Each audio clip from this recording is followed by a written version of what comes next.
Well, we're doing this again. The guys are looking for some cheap, instant Madden Ultimate Team coins. Check out muttmarket.com. Use code RBT. Yes, RBT for 15% off your purchase.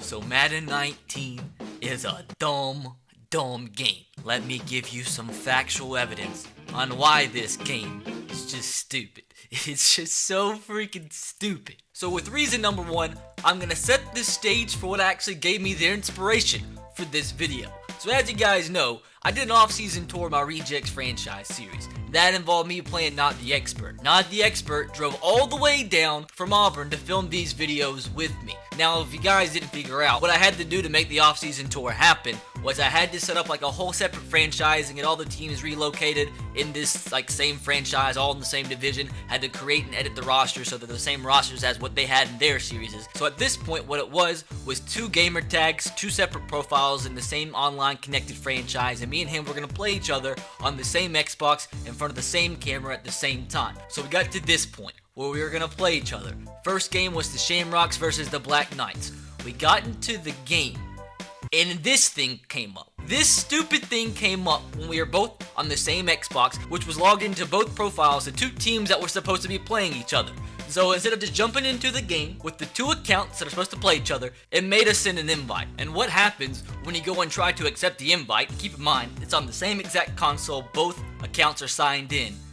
It does this. Says you're already in a game session, in life it just sucks. Well, at this point, didn't necessarily know what to do because he drove all the way from Auburn. And what seemed like it'd be so simple was already so complicated. So moving on to our next idea, which is where I kicked him out of the league, go back into the game, go to play against the CPU, and we thought, hey, maybe he can just control the CPU team. And as you see, it has two controllers pop up, just like in a normal game if you have two players playing at the same time. So what I should have been able to do is just press over the right stick and let him control the CPU team. But as you guys hear, I'm pressing over to the right with the right stick and nothing happens.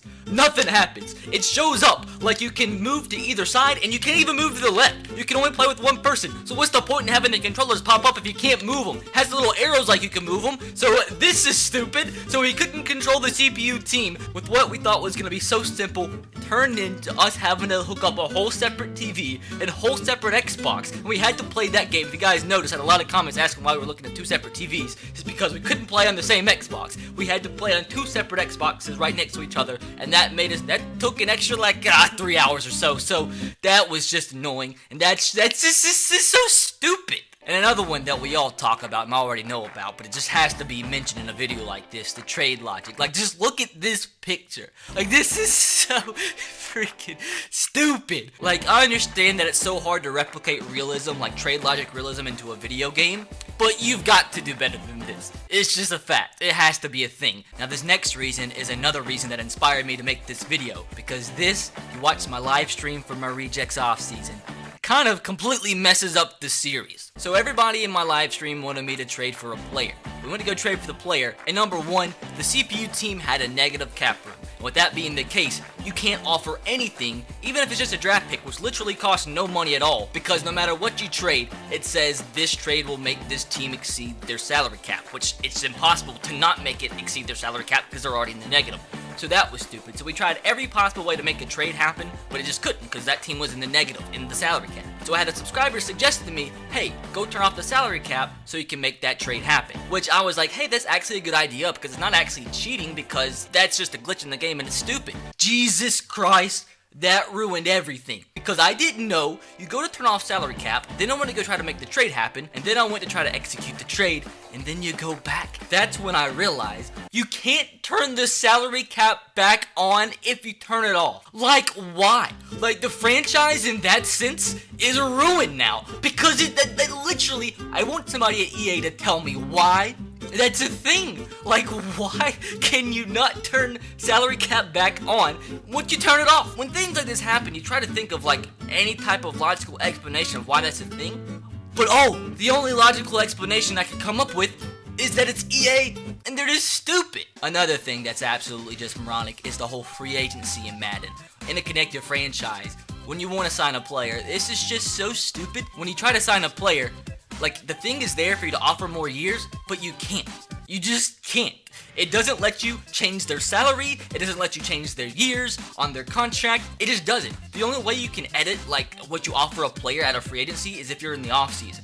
Like, so you're telling me, in real life, you can't negotiate with the free agent on their salary or on how many years the deal is. So you're telling me every single NFL free agent, not in the offseason, is like, hey, I'm only going to sign with you if it's for 1 year and this amount of money. Non-negotiable. Like that is such an easy thing to fix, and has been a thing in the past.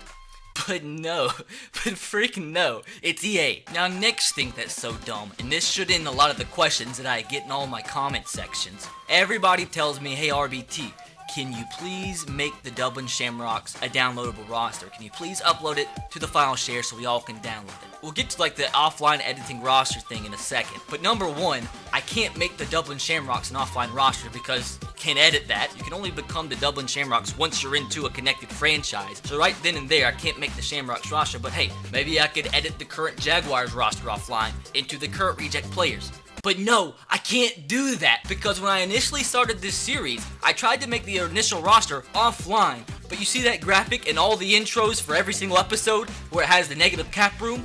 Once you edit a certain amount of players on a team, that's what freaking happens. Just out of nowhere, you'll edit one contract or trade for one player or edit one player's stats, and then from that point on, your team's cap room is in the negative, and from there on out, you're freaking screwed unless you completely restart.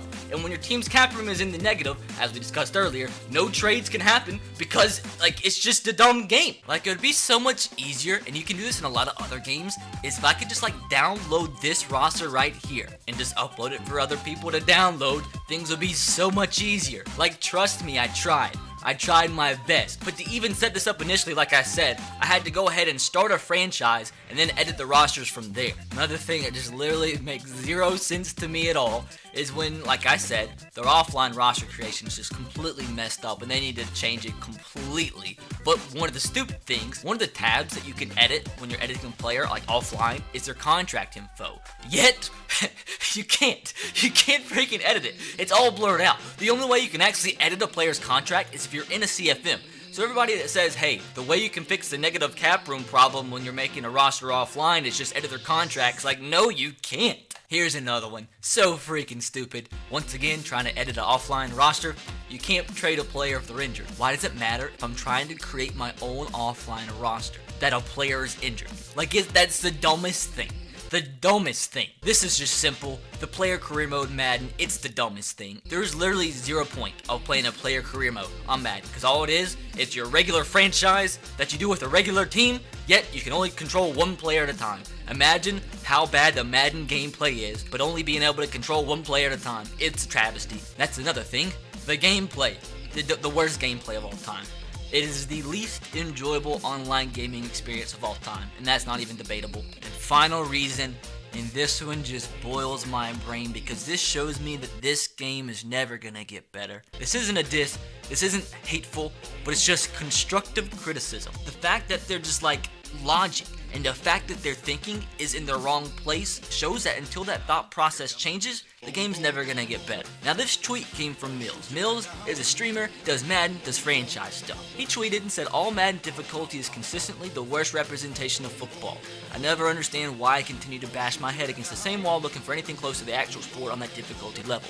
I just wish the CPU was smaller on All Pro. That makes a lot of sense. A lot of people like to play this game for realism. For my franchise series, I want the actual gameplay to be as realistic as possible. And obviously, in Madden, as we all know, if we played this game in the past few Madden, it's just not a thing. Especially in all Madden, the computer does some crazy stuff that's not realistic. Now, a guy that actually works for EA Sports, in the franchise department, one of the highest up guys at EA in franchise, responds to his tweet and says this: All Pro with sliders every year? Everyone knows this.